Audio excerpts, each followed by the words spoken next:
दोस्तों, बड़ी खबर यह है कि दुनिया के ज्यादातर अमीर देश नहीं चाहते कि भारत में गरीब लोगों को मुफ्त में चावल और अनाज मिले। इसलिए ये देश भारत को डब्ल्यूटीओ यानी विश्व व्यापार संगठन में घसीटेंगे और भारत के खिलाफ कार्रवाई करेंगे। आइए जानते हैं पूरा मामला क्या है। पीएम मोदी ने ऐलान किया है कि प्रधानमंत्री गरीब कल्याण अन्न योजना को 5 सालों के लिए बढ़ा दिया जाएगा। प्रधानमंत्री गरीब कल्याण योजना, जिसके तहत हर एक व्यक्ति को 5 किलो अनाज या चावल दिया जाता है। इस साल ये स्कीम खत्म हो जानी थी, लेकिन जब भारत के छत्तीसगढ़ में चुनाव प्रचार जोरों पर था, उसी रैली में प्राइम मिनिस्टर मोदी ने इस स्कीम को अगले 5 सालों तक बढ़ाने का ऐलान किया। यानी कि लगभग 2029 तक यह स्कीम और चलेगी। आप सबके मन में सवाल आया होगा कि अनाज और चावल हमारे किसानों ने उगाया है और वो भारत सरकार ने खरीदा है, और भारत सरकार उसे अपने गरीब लोगों को दे रही है।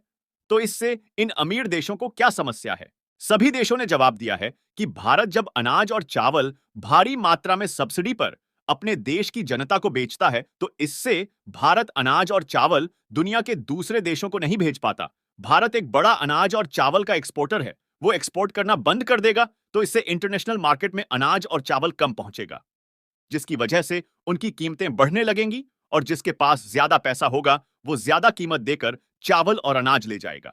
अब इन सभी देशों का यह कहना है कि इससे अफ्रीका के गरीब देशों के पास अनाज और चावल नहीं पहुंचेगा, क्योंकि उनके पास पैसे ही नहीं है और वहां पर भुखमरी फैलेगी।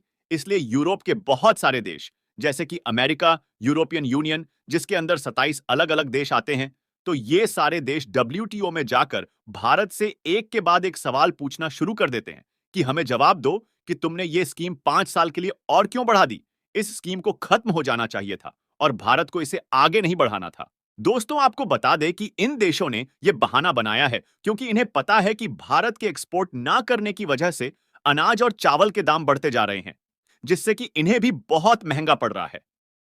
ऐसे में ये डब्ल्यूटीओ में जाकर और अफ्रीका का मुद्दा उठाकर भारत पर प्रेशर बना रहे हैं, जिससे कि भारत ज्यादा एक्सपोर्ट करें और इस स्कीम को बंद कर दें।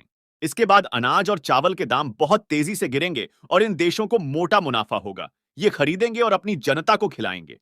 लेकिन भारत ऐसा नहीं करने वाला है, और आने वाले समय में ऐसी ही और स्कीम भी भारत लागू कर सकता है। भारत ने इस मुद्दे पर दूसरे देशों को मुंहतोड़ जवाब दिया है कि सबसे पहले भारत की प्रायोरिटी भारतीय जनता है।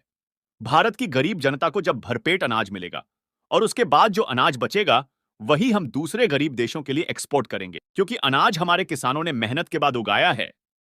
ऐसे में पहला हक भारतीय जनता का ही बनता है। उसके बाद हम एक्सपोर्ट करने के बारे में सोचेंगे। दोस्तों, इस वीडियो में दी गई जानकारी को अन्य लोगों को भी शेयर कीजिए। चैनल पर नए हैं तो सब्सक्राइब जरूर कीजिए। मिलते हैं किसी नई वीडियो में। जय हिंद।